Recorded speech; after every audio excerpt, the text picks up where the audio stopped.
araméenne, on ne comprend pas grand-chose. D'ailleurs, beaucoup d'Occidentaux, quand ils découvrent ces populations, je les prends comme exemple, puisque ça fait partie d'un des volets de mon exposé, ils disent « vous êtes à l'origine de notre identité ». Vous êtes à l'origine de notre identité, puisqu'ils sont présents en permanence dans ce lieu. Et avec les Arabes, ces Syriaques et ces Araméens partagent énormément beaucoup de choses, puisque les Syriaques, à partir du 8e siècle, c'est eux qui ont transmis la pensée grecque, la pensée d'Aristote, la pensée de Galien, la pensée d'Hippocrate, toute la pensée médicale, la pensée philosophique. Ils l'ont transmis aux Arabes, à l'époque des Abbassides à Bagdad, au 8e siècle, et ensuite des Arabes, elle est passée à l'Occident. Donc on est dans l'interculturalité la plus parfaite, et on est pourtant au 8e siècle. Des Syriaques, parce qu'ils connaissaient le grec. Pourquoi ils connaissaient le grec? C'est pas parce qu'ils étaient plus intelligents que les Arabes, absolument pas. Ils connaissaient le grec parce que le fait de devenir, en devenant chrétiens au 1er siècle,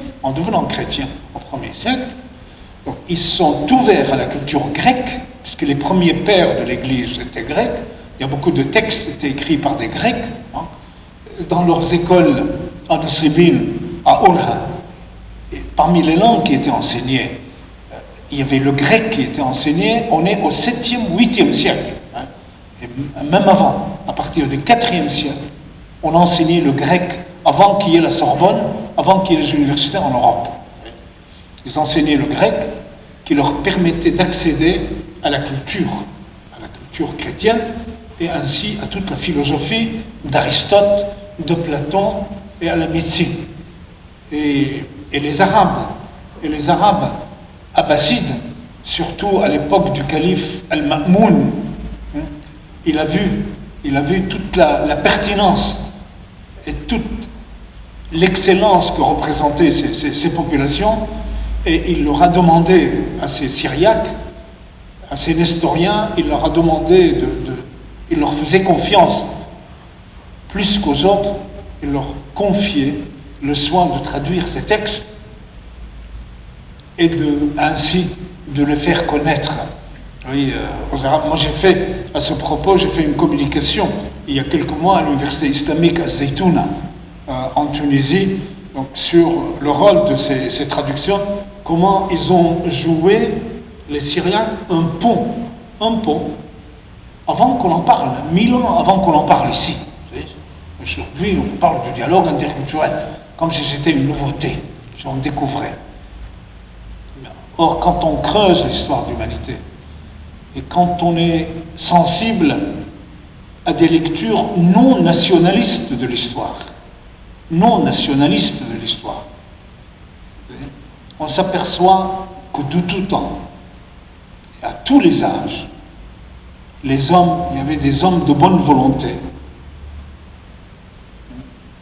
qui se sont dressés contre les fanatismes, contre l'exclusivisme, contre les replis identitaires, pour reprendre un terme d'aujourd'hui, et ils ont tendu la main aux autres, de tout temps. C'est une constante dans l'histoire de l'humanité. Cordoue, Séville, en Espagne, sont un héritage arabo-berbère. C'est un héritage arabo-berbère. C'est toute une civilisation arabe qui est venue rencontrer la civilisation berbère, qui a comme centre principal le Maroc, c'est pas, et qui ensuite qui a continué le chemin avec tout un héritage aussi hébraïque, juif, et tout cela aujourd'hui est perceptible, et l'Espagne le reconnaît. À Cordoue, vous avez deux statues qui se juxtaposent, celle d'Averroès Ibn Rushd, le grand penseur, le grand philosophe arabe, et vous avez Maïmonide, qui était un grand penseur juif. Et là, quand on va à Cordoue, on voit défiler toute une histoire de l'humanité où les peuples se sont croisés, où les peuples se sont rencontrés, où les peuples ont dialogué. Maïmonide écrivait en arabe aussi, tout en écrivant en hébreu, et il y avait, vous voyez, des liens comme ça qui étaient très forts entre eux, avec les Almohades, Al-Mourabitin, les Marocains, le rôle que ces civilisations. Donc cette lecture de l'histoire est possible. Hein. Et je suis sûr que dans l'histoire de la Belgique, hein, ces liens, ces moments méritent d'être relevés. Les hommes et les femmes se sont rencontrés toujours.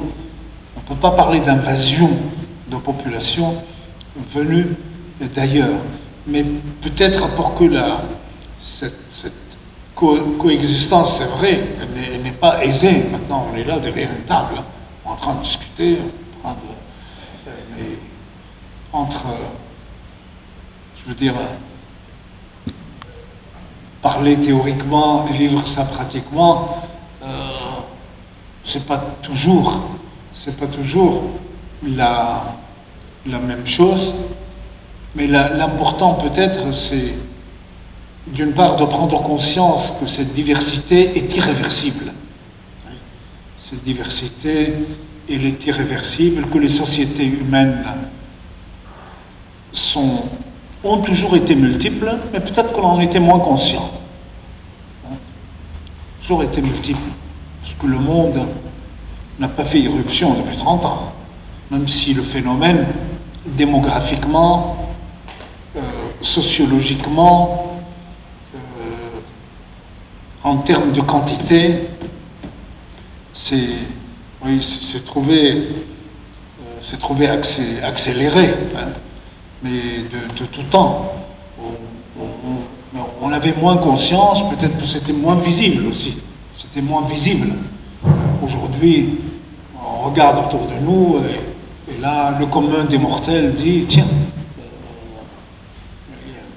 comme quelqu'un qui ne connaît pas l'Europe, par exemple, qui débarque comme certains de mes compatriotes syro-chaldéens, syriens, qui venaient, je me souviens, j'ai rencontré, ils croyaient venir, par exemple, je prends le cas de la France, qui est mon pays, ils disaient, mais où on est? Et ils me disaient, oncle, où on est ici?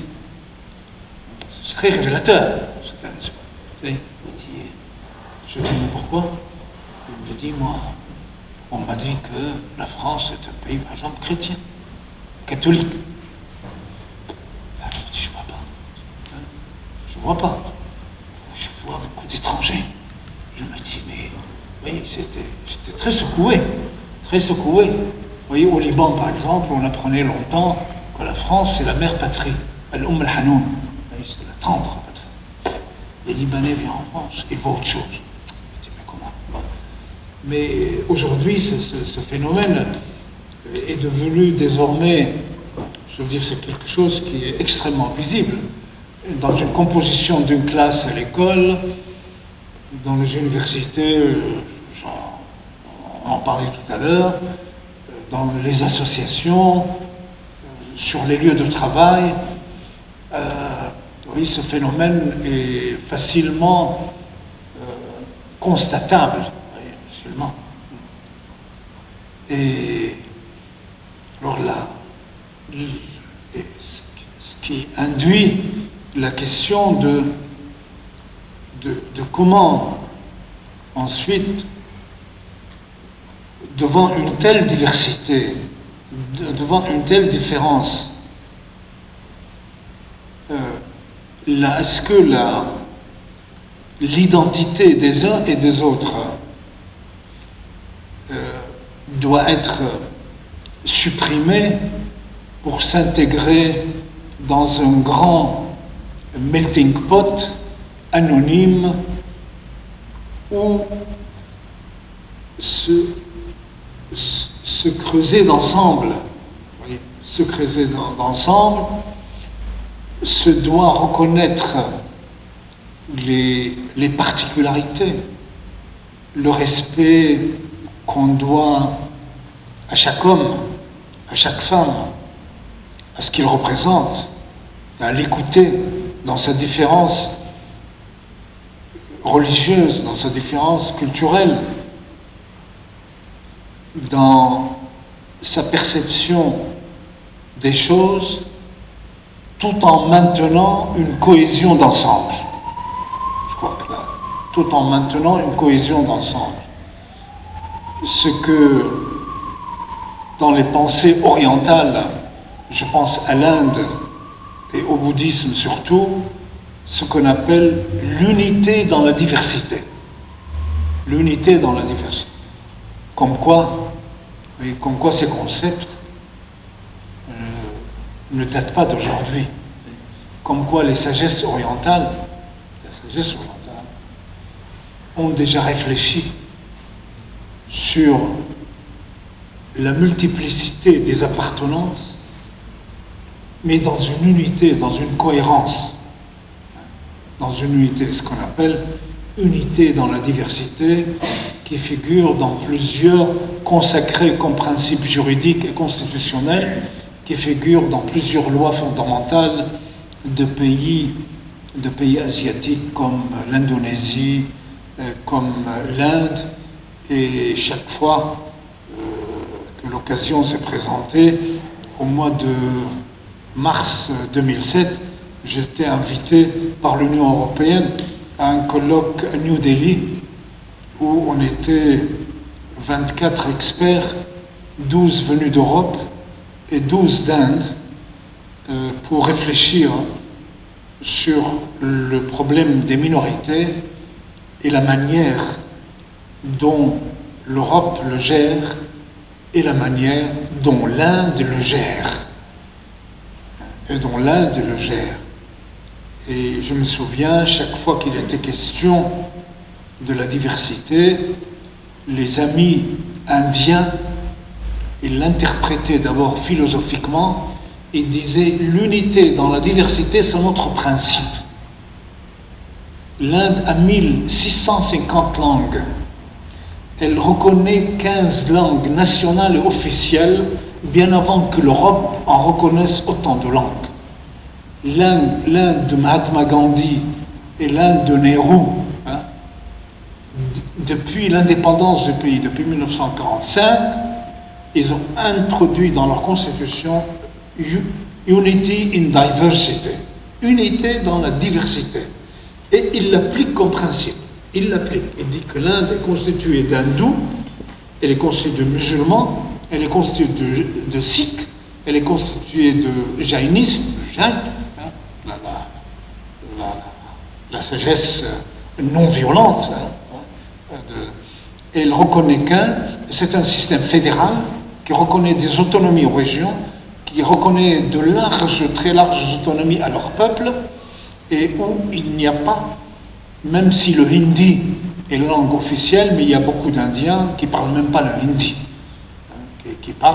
les gens de Kerala parlent le malayalam, tout en étant indien, et malgré tous les problèmes que vous connaissez, l'Inde, malgré la séparation, malgré la naissance du Pakistan et ensuite du Bangladesh, l'Inde a résisté, elle est restée unie, essayant toujours, autant que faire se peut, de maintenir cette diversité qui est la particularité de ce pays, tout en ayant une religion majoritaire numériquement qui est l'hindouisme, de maintenir la diversité. Sans ça, un Indien vous dit l'Inde n'est plus l'Inde. L'Inde n'est plus l'Inde. Je l'ai entendu de Sikh, je l'ai entendu de Hindi, d'Hindou, je l'ai entendu de chrétiens du sud de l'Inde qui sont une partie des chrétiens d'origine syriaque. L'Inde sans ça n'est pas l'Inde. Et en même temps, il y a ce souci donc de le consacrer par la loi, par la législation. Et ce n'est pas seulement des mots, c'est aussi une réalité concrète. Chaque État a sa propre langue, et c'est sa langue qui est enseignée dans les écoles. Et on essaye de maintenir unité d'ensemble. Donc c'est toute la question de la diversité et de la cohésion d'ensemble qui est posée aujourd'hui avec, je dirais, avec de plus en plus d'acuité. C'est-à-dire comment à la fois maintenir des traits d'identité, parce que l'identité, il ne faut pas la minimiser. L'identité est une partie inhérente de l'être humain. Et on a tort de dire aux gens, vous êtes maintenant ici, vous devez vous acclimater, vous insérer, il est normal de s'insérer, de s'intégrer, il est tout à fait légitime de s'intégrer,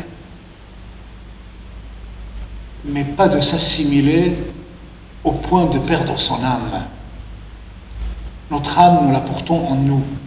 Elle est faite de notre famille, de nos racines, de nos pays, de notre conscient et de notre inconscient, de structures mentales qui nous ont marqués. Et plus le temps passe, et avec l'âge, l'identité ressort. Vous savez, on a des liens avec des hommes et des femmes, avec des pays, avec des cultures auxquelles les hommes et les femmes aiment rester fidèles. Et après tout, c'est légitime. C'est légitime. Des langues différentes, des cultures différentes, des traditions différentes, des perceptions différentes, aujourd'hui cohabitent désormais dans de plus en plus de sociétés, mais l'identité jusqu'à quel point peut-elle être maintenue sans affecter les autres identités et sans porter atteinte à une cohésion d'ensemble.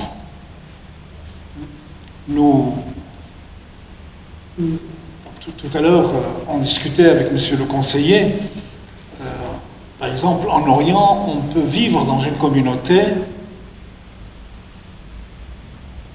on peut vivre dans sa communauté toute sa vie,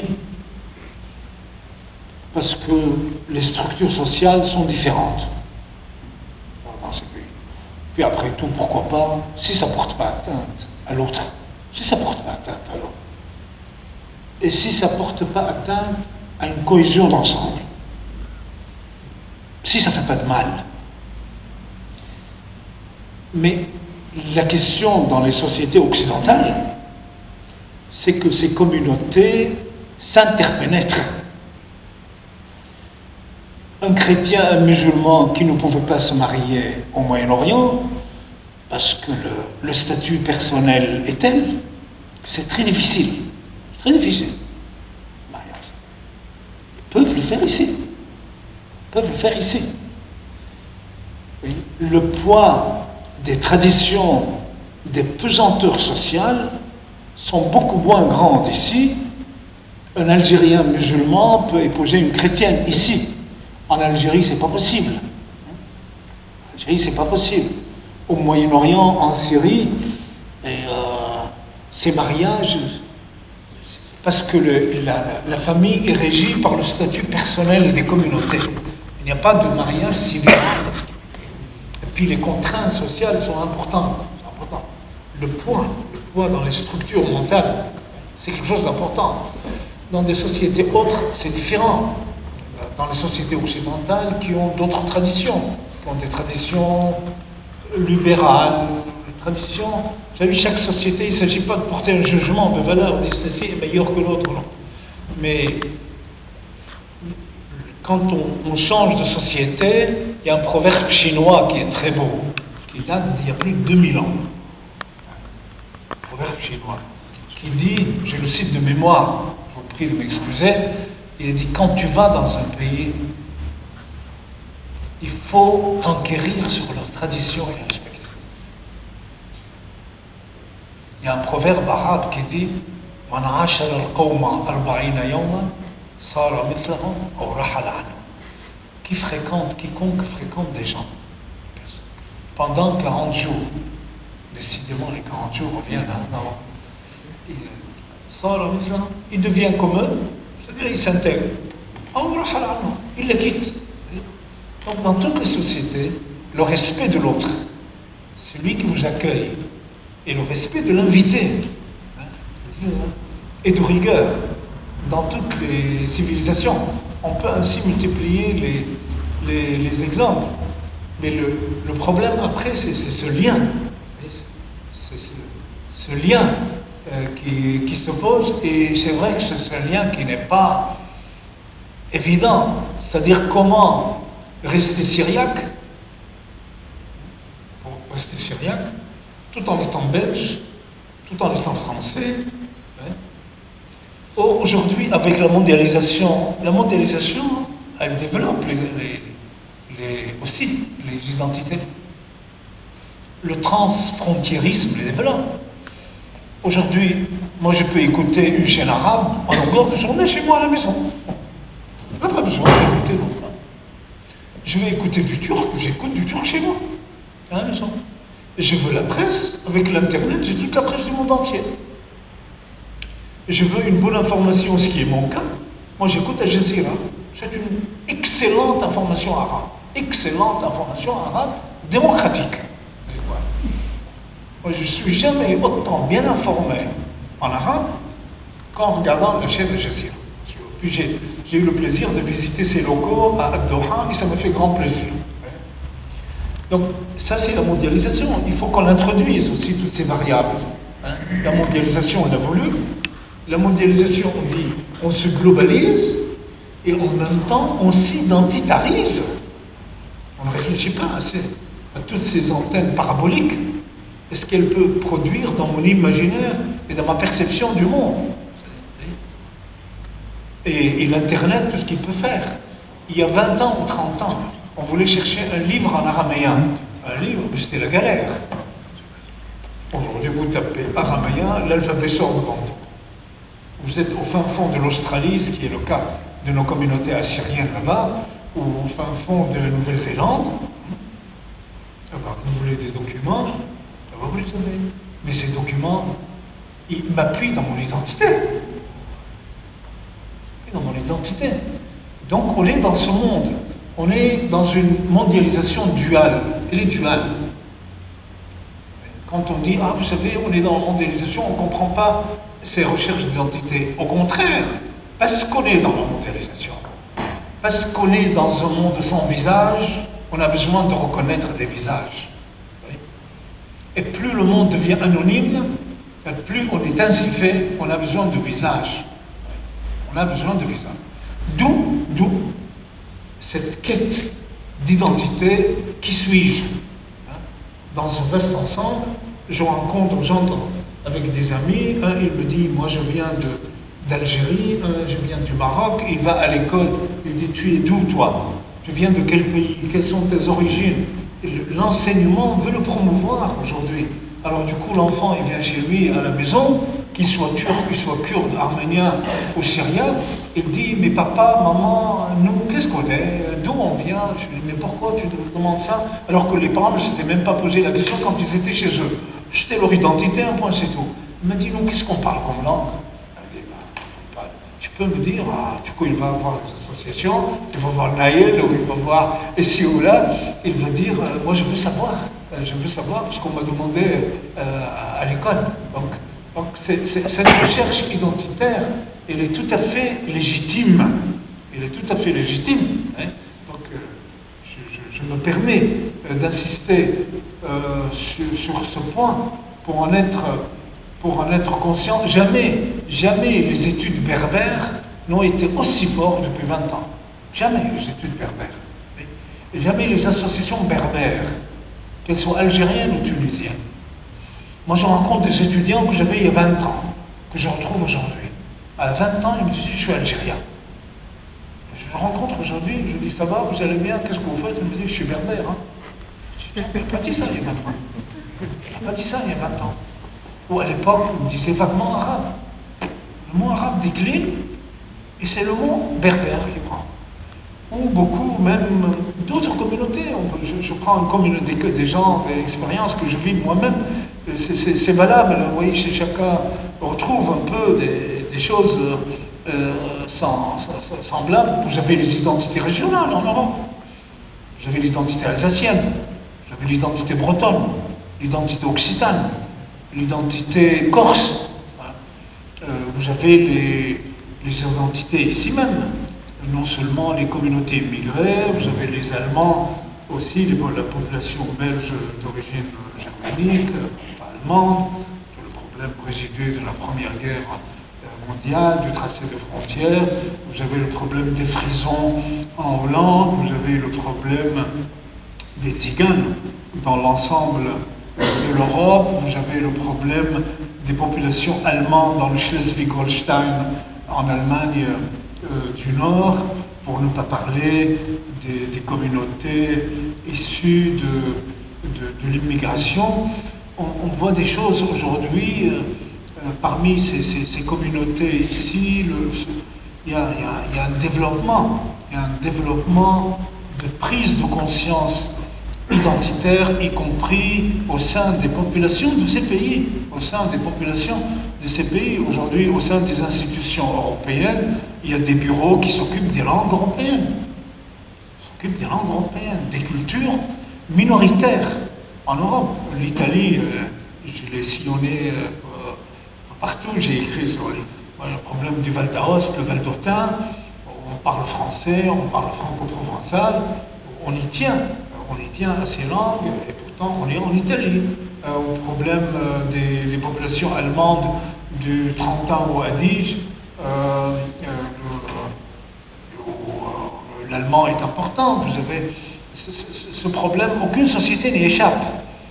Aujourd'hui, il y a des sociétés qui le gèrent d'une manière réussie ou globalement réussie, d'autres moins. Vous avez le problème des Suédois en Finlande. La Suède a dominé la Finlande pendant 1000 ans. Il en est resté sa langue et sa culture. Pendant 1000 ans, la langue de la Finlande était le suédois. Et il y a des communautés suédoises qui vivent au sein de cette Finlande, et la Finlande reconnaît leur langue, reconnaît leur culture, et ils vivent dans une relation d'harmonie.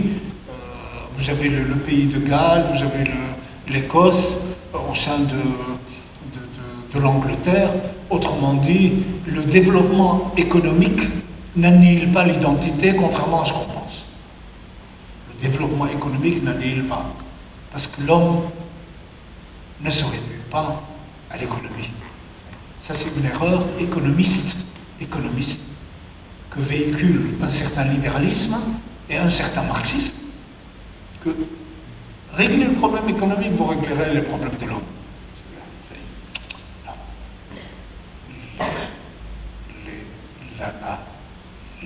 L'identité est plus profonde que ça, parce que l'identité touche à l'être humain. Il a beau être développé, il a beau être, riche, il a beau être de conditions modestes, pauvre, il ne peut pas faire l'économie de la question d'identité, et aujourd'hui plus que la guerre. Alors voilà quelques éléments, vous voyez, que je voulais vous soumettre, puis discuter avec vous par rapport à ce lien de l'identité. Et je terminerai par deux mots. On est de plus en plus dans un monde d'identités multiples. L'identité multiple. Et on peut relever d'identités multiples. Et nous relevons désormais d'identités multiples.